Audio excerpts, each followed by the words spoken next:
This one right here hit me hard this morning for my morning ritual. The question was asked to me yesterday by Ari Pierre, an Instagram friend of mine. Question was, what does self-love look like? I'm going to start off by taking a sip of this.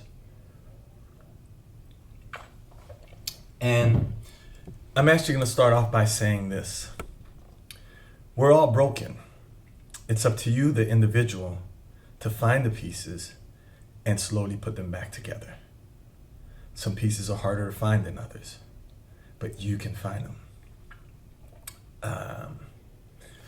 We become broken by life experiences, by things we go through in life. And I think last year, year 2020, was a testament, and it gave us all an opportunity to just sit down with ourselves and sit in our shit and start to realize, like, wow, I'm so imperfect. But we start dwelling on those imperfections, and it hurts to dwell in them because you start to understand how and why you function the way that you do. For me, COVID wasn't the big issue, a massive issue, but that's not what really hit me hard in 2020. What hit me hard in 2020 is the constant reminder of the hate against Black people. I'm not gonna say African American, I'm not gonna say Jamaican, I'm not gonna say Nigerian or whatever. If you black, you black to them. That was a big trigger for me last year, and I crashed and burned several times last year. It just brought back so much childhood trauma. And let me explain this to you. A lot of young people felt like the mid-20s, early 20s felt like the guys that are around 40 were not sensitive to what's going on right now. It's not that we don't understand what's going on right now. We're just not surprised by it. We're not surprised by it because the same shit has been happening to us. And we just find different ways of suppressing it and trying to deal with the situation. And a lot of us conform to the societal norms and just try to figure it out, but we still deal with that trauma. First time, I've been handcuffed, I probably was like 12 years old. I've been handcuffed several times in my life and guns drawn on me. And that's just some of the situations that I've gone through in life. And, not only by police officers. The first time this other kid, older, he was probably like 16, he pulled out a gun on me. I'm like 10 years old. I just want to play with G.I. Joes. We think like, oh, man up, you could deal with that. No, that actually is trauma. And if you don't address it, and if you don't find that peace, it's going to haunt you for the rest of your life. Now, that peace is going to be with you for the rest of your life. But if you find it and you fix it, you know how to address that peace and you know how to look at it. And it's a part of that beautiful vase of broken pieces that you're putting back together in life. We all have trauma because it's just part of life. We deal with situations, and it's up to you to pull it together and fix it. Fix it mentally. And no one else can do that for you unless you address that situation. What does it look like when you've actually started working on it? Because you're going to relapse. You're going to fall back in there. What it looks like is, and I can always tell a toxic person because I too have toxic traits. I'm someone I've never been to jail. I respect the law. I respect the rules. I respect myself. But if I find myself getting into situations, like I joke about it all the time. If you see me, if somebody with a tattoo on their face runs up to me, I'm not fighting them because they just have more shit to lose than me. Joking, but the analogy comes from, if you're in a situation with someone that has more to lose than you do, and you're ready to jump into the flames, you have to fix that. There's something you're dealing with, and there's a lack of self-love right there, to where that you would actually endanger yourself to the point where you're going to, let's say, there's this guy in the neighborhood. I live on Miami Beach. There's quite a bit of homeless population, and it comes with a lot of mental health issues. And there's this guy in the neighborhood. I saw him coming out of the store, and he asked me to buy him a beer. I said, no, I'm gonna buy you some juice and some breakfast. How about that?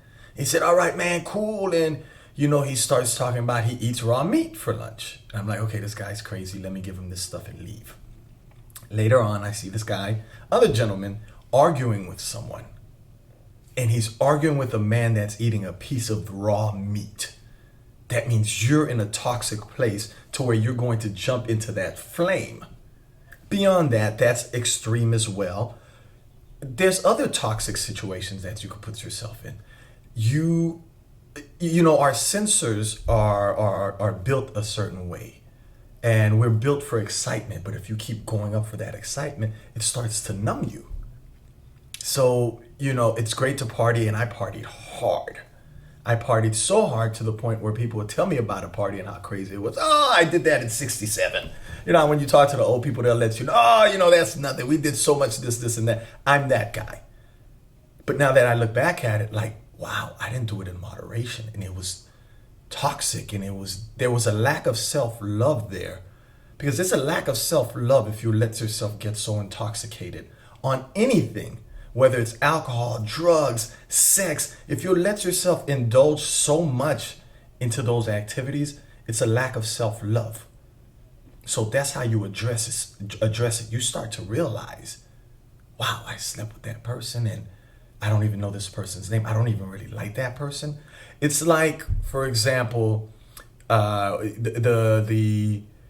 you'll run after the person that you just know's not good for you, and you'll sleep with that person and you feel like crap afterwards. And that person, so for you feel like, oh man, that's terrible. And doesn't that run through your mind all the time, and it just randomly pop in?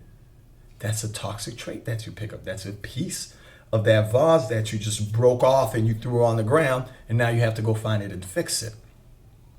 Now, the person that you slept with, and they're thinking it's a notch on their belt. Like, oh man, I'm a jock. No, he's got that too. Or he or she's got that notch on their belt too. And they're always going to remember that moment. So that is how you fix it. And that's how you work on self-love. Now, my mom used to pop off on people all the time. And now that I look back at it, I was like, man, like mom was dealing with a lot.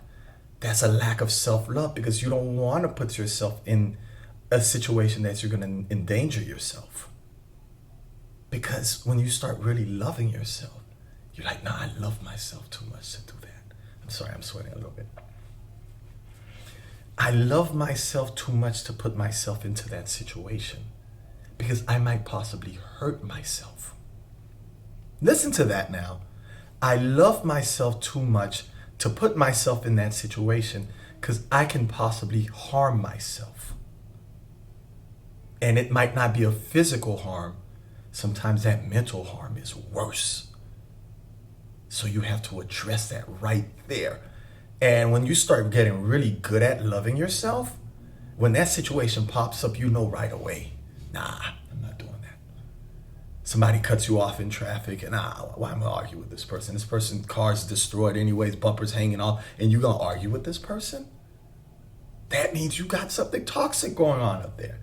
But no, if that person cuts you off, you're like, you know what? I'm gonna let them have it. Let me put these tunes back up. I'm gonna chill, because I love myself too damn much to be arguing with some idiot in the street. And you have to realize part of it is what you consume. All of it is what you consume. What I'm trying to actually get at, what you consume in life.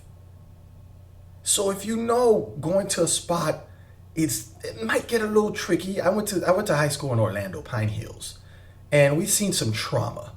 So I understand, and I know what spaces to go into, and I might have to deal with some trauma if I go into that space. That's why I don't understand how a lot of you all watch these videos where people getting their heads cut off and people getting shot. You're gonna store that in there, and that's gonna follow you. You don't want to deal with that trauma. So that's the first step in realizing that you love yourself, by not putting yourself in situations that's going to cause trauma. Second step, learn to look yourself in the mirror in the morning. I mean, really look at yourself in the mirror. Tell yourself, I love you. Damn, you look good today. I'm serious. Like, tell yourself you love you. Because you have to love yourself more than anyone else. Because you're all you got. Everyone else loves you. But you're so important to you that if you're not properly working up there, you can't do nothing for nobody else. I'm going to end it with this. Being a black man in America, I'm a strong black man. And nothing will stop me from being strong. I'll never bow my head down to anyone. I'm always going to hold my head up high. Do I have any issues, or do I have any resentment against anyone or anyone that's trying to oppress me? Not at all. But what I'm not going to do is not going to walk around freely. I'm not going to be afraid of any of this. And my son's not. I'm going to build an amazing world for my son. We don't want to take over anything. There's a fear there where they feel like we're taking over and I just want to live my life and raise my son without having to look over my back, thinking some thug is going to pull me over, or some idiot, because of the color of my skin, they're automatically going to profile me. I just want to live my life. Make me some money, travel the world, and get a piece of that American pie. And that's exactly what I'm going to do. I'm out of here. I got to go get my son some breakfast.